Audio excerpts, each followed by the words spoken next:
हे दोस्तों, स्वागत है आप सभी का डियर डॉट नेट चैनल में। आज हम करने वाले हैं सी शार्प एडवांस प्लेलिस्ट का एक नया topic, task versus value task. जो लोग यहाँ सीधा इस वीडियो पे टॉपिक के आगे, तो जाओ आप बेसिक प्लेलिस्ट भी देख के आओ। यहाँ पे ये तीसरा एपिसोड है और हम बात करेंगे टास्क और वैल्यू टास्क क्या होता है। पिछले दो वीडियोस में हमने सीखा कि असिंक्रोनस, सिंक्रोनस, पैरेलल प्रोग्रामिंग, ये सब क्या होता है। तो या लेट्स बिगिन। देखो गाइस, ये जो मैं टास्क का जो बात कर रहा था, मैं इस टास्क का बात कर रहा था जो एक रिटर्न टाइप है। यहाँ पे आप देख सकते हैं कि मैंने एक सिंपल एक मेथड लिया जो हम एक सिटी का नाम ले रहा है और हमें ये वेदर सिटी ले रहा है और फिर एक एपीआई कॉल कर रहा है, जो भी रिस्पॉन्स में है वो दे रहा है। अब इसमें क्या हमें समझ आता है कि देखो, जब भी कोई एपीआई आता है ना, हमें इस फॉर्म में आता है। ये जेसन फॉर्म है और इसको हम सीरियलाइज या डीसीरियलाइज करेंगे तो ऑब्जेक्ट या स्ट्रिंग फॉर्म में आ जाएगी। तो अभी यहाँ पे क्या बोल रहा है, ये बोल रहा है कि भाई मैं एक फंक्शन रन करूंगा एक कोई भी सिटी नाम के साथ, और जो भी रिटर्न करेगा वो मैं रिटर्न करके इसको दे दूंगा। ठीक है। अगर मैं यहाँ पे टास्क स्ट्रिंग ना लिखता, ये मुझे एरर देगा, बट इसको भूल जाओ फिलहाल के लिए। अब टास्क का मतलब ही ये है कि जब जब हम असिंक्रोनस या अवेट लगाने वाले हैं, जहाँ पर भी जैसे यहाँ पे अवेट है, तो जहाँ असिंक है तो वहाँ वहाँ पे टास्क लगेगी लगेगी। और टास्क का मतलब क्या होता है, बहुत लोगों को यही नहीं पता, बस यही पता है कि हाँ बस टास्क लगाना है क्योंकि असिंक अवेट है। उसका डीप इनसाइट का मतलब क्या होता है। टास्क क्या करता है, टास्क फर्स्ट ऑफ ऑल एक रेफरेंस टाइप है। रेफरेंस टाइप मतलब क्लास के जैसा होता है। अब क्लास का मतलब, रेफरेंस टाइप मतलब हीप लोकेशंस है। अभी टास्क ना जब जब ये रिटर्न करेगा, ये टास्क के पास जाती है, राइट। जब जब ये टास्क के पास जाती है तो एक मेमोरी अलोकेट होता है। ये मेमोरी, अगर फ्रंट एंड से कोई बंदा इसको कॉल कर रहा है टास्क एपीआई को, तो ये एक मेमोरी अलोकेट होता है। उस मेमोरी में ऑब्जेक्ट की सारी इंफॉर्मेशन होती है और वो ट्रैवल करता है। मतलब वो ऑब्जेक्ट बैक एंड से फ्रंट एंड ट्रैवल करता है। तो जितना बार हम टास्क को ऑब्जेक्ट बनाएंगे, उतना हमारा गार्बेज कलेक्शन में भर जाती है डेटा। और आपको पता ही है, गार्बेज कलेक्शन में ऑटोमेटिकली रैंडम टाइम पे 7 to 10 मिनट्स या 5 मिनट्स या 2 मिनट्स, कभी भी रैंडम टाइम पे गार्बेज कलेक्टर एक बंदा आएगा, वो पूरा गार्बेज कलेक्शन को क्लीन कर देगा। अब गार्बेज कलेक्शन क्या होती है, कब क्लीन होती है, कैसे क्लीन होती है, अगर आपको चाहिए तो मैं एक्स्ट्रा वीडियो बना दूंगा। और सिंस ये एडवांस है तो मैं एक्सपेक्ट करता हूँ कि आपको गार्बेज कलेक्टर के बारे में पता है। ठीक है। तो ये तो बहुत सिंपल है। सर ये कॉल हुआ और ये रिटर्न कर दिया और ये टास्क में एक ऑब्जेक्ट एलोकेट हो गया, इसमें गलती क्या है।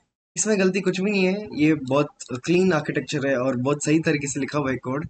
बस एक ही डिफॉल्ट, एक ड्रॉबैक यहाँ पे पड़ती है कि अगर मुझे पता है एक ही चीज बार बार चलेगी, जैसे मैं चाहता हूँ अगर ये 5 लोग मार रहे तो कोई दिक्कत नहीं, और अगर सिटी के नाम पे मान लो अगर कोई दिल्ली भेज रहा है, जैसे यहाँ पे दिल्ली दिल्ली भेज रहा हूँ मैं, तो दिल्ली रिटर्न करता है। अगर मैं बैंगलोर भेजता हूँ तो बैंगलोर रिटर्न होता है, जो भी मैं भेजूंगा वो रिटर्न होगा। बट मुझे पता है मेरा जो ऑडियंस है वो सारे दिल्ली वाले हैं, और दिल्ली वाले जब भी वेदर टेम्परेचर चेक करना है तो यहाँ पे दिल्ली ही आएगा, हमेशा दिल्ली आएगा। वेरी रेयर 1 या 2% में कोई अदर सिटी मारेगा। बट इस रिक्वायरमेंट में जहाँ पे यूजुअली रिपीटेटिव और कॉन्जिक्यूटिव रिपीटेटिव रिक्वेस्ट आएगी, वहां पे मैं टास्क नहीं करूंगा, क्योंकि मुझे पता है मेरा जो ऑडियंस है 1000 लोग दिल्ली के, जब दिल्ली के 1000 लोग जब रिक्वेस्ट मारेंगे तो मैं 1000 ऑब्जेक्ट्स क्यों बनाऊं, क्यों गार्बेज कलेक्टर को लोड दूं। इंस्टेड ऑफ इट मैं क्या करूंगा, टास्क के अलावा मैं वैल्यू टास्क रिटर्न करूंगा। अब इसके बारे में समझाऊंगा। उससे पहले मैं ये बोलता चाहता हूँ, ये बिल्कुल सही है टास्क जिस तरीके से हम कर रहे हैं। ये वीडियो ये मकसद नहीं कि टास्क मत यूज करो, वैल्यू टास्क यूज करो। इस वीडियो का मकसद है कि डिफरेंस समझो क्या होता है। इसमें बस यही डिफरेंस है कि हमेशा हमारी टास्क ऑब्जेक्ट में अलोकेट होती है इस मेमोरी, और वो हीप में सेव होती है, और जो वो भर जाता है, जब वो ज्यादा भर जाता है और गार्बेज सिलेक्टर उस टाइम अगर नहीं चला तो वहाँ पे परफॉर्मेंस पूरी भी हो सकती है। और टास्क हम तब तक यूज करेंगे जब हमारी डेटाबेस में कुछ लेना हो, या एपीआई से कुछ कॉल करना हो, या फाइल इनपुट आउटपुट कुछ रीड करना हो। वहाँ सब हर जगह हम वहाँ पे टास्क यूज करते हैं। तो आई होप आपको ये क्लियर हो गया। इसको रन करके दिखाना तो मैं अभी कर दूंगा वैल्यू टास्क के बाद। तो अगले टॉपिक आएंगे हम, वैल्यू टास्क क्या होता है। सर यहाँ पे टास्क की जगह आप सीधा टास्क लिख देते हैं। वैल्यू टास्क का क्या, इसमें कोई कुछ नहीं फर्क पड़ रहा, कहीं भी एरर भी नहीं दे रहा है, कुछ भी नहीं कर रहा है। ठीक है, मैं समझाऊंगा इसका difference.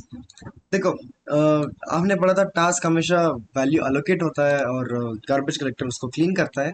Same wise value task भी ऑलमोस्ट टास्क ही है, बट टास्क नहीं है। कैसे, ये ना एक ही बार ऑब्जेक्ट बना के रखता है।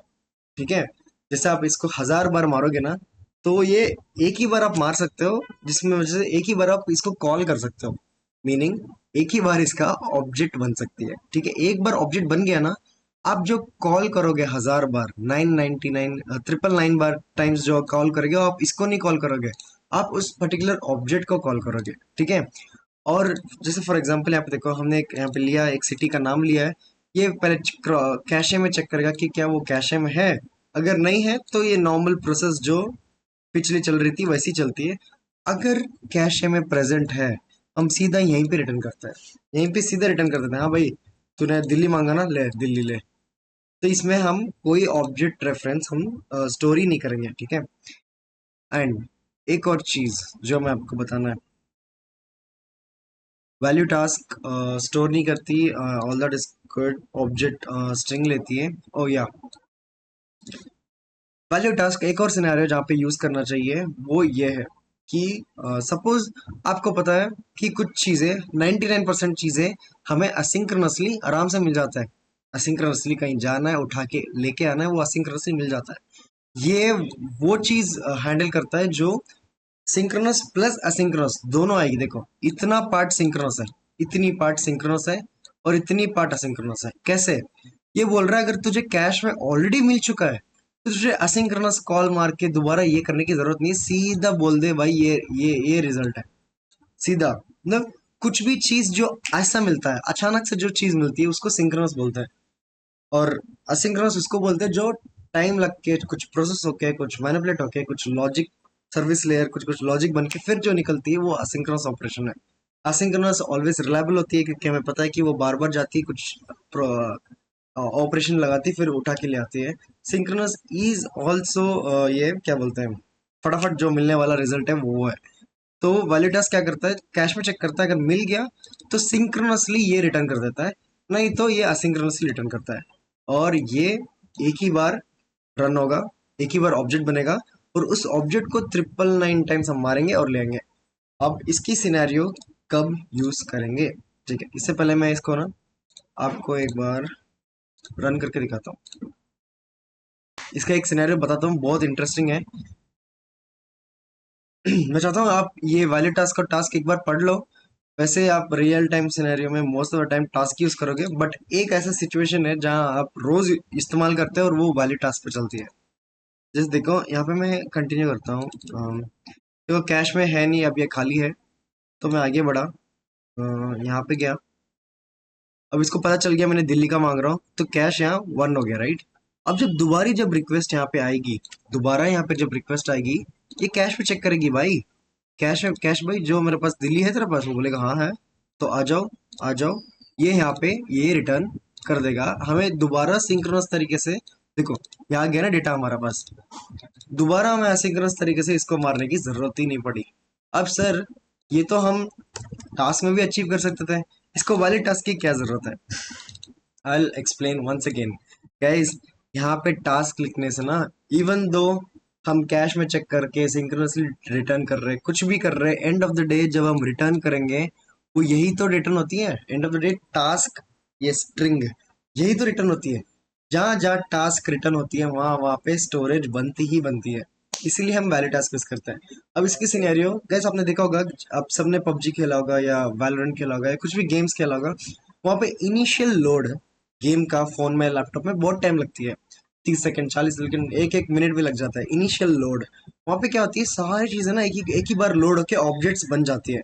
उसके बाद आप क्लिक करोगे, गन चेंज करोगे, स्किन चेंज करोगे, आप मैप्स चूज करोगे, कुछ भी करोगे, फट फट फट फटाफट हो जाती है, right. It won't take time.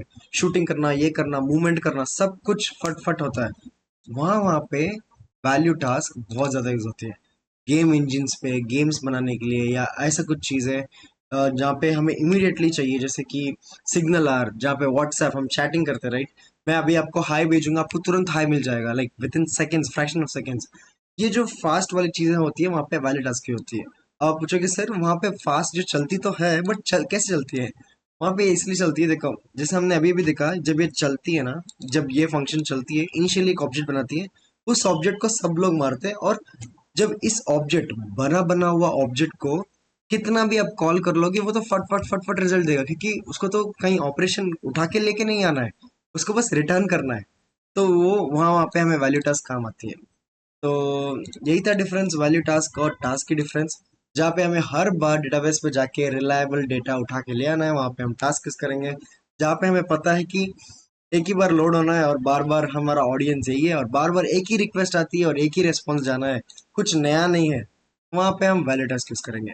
और वैल्यू टास्क हम एक ही बार बुला सकते हैं, मतलब एक ही बार ऑब्जेक्ट बन सकती है, उसके बाद हजार बार कॉल कर सकते हैं, बट हजार ऑब्जेक्ट्स नहीं बना सकते। तो वैलिड टास्क हमें गार्बेज कलेक्शन में कम स्पेस एलोकेट करता है। Oh and by the way this is reference type और ये स्ट्रक्ट टाइप है। ये वैल्यू ही रिटर्न करती है, ये कोई ऑब्जेक्ट रेफरेंस लोकेट कुछ नहीं करता। तो बस यही था, छोटी सी वीडियो, इन दोनों के बीच में डिफरेंस क्या होता है। इंटरव्यू पॉइंट ऑफ व्यू इतना ही ज़्यादा इंपॉर्टेंट नहीं है, बट आपकी नॉलेज एक्सपांड करने के लिए ये थोड़ा है टॉपिक्स कुछ कुछ जो आपको करना चाहिए। अगले वीडियो में हम देखेंगे डेडलॉक्स क्या होता है सी शार्प में, और डेडलॉक्स होती कैसे है, और जब हम रिलायबल सोल्यूशन बनाएंगे तो डेडलॉक्स इंटरफेस कैसा होता है, मतलब ए के पे क्या कोलाइड हो जाता है, क्या होती है, ये सब चीज़ हम अगला वीडियो में देखेंगे।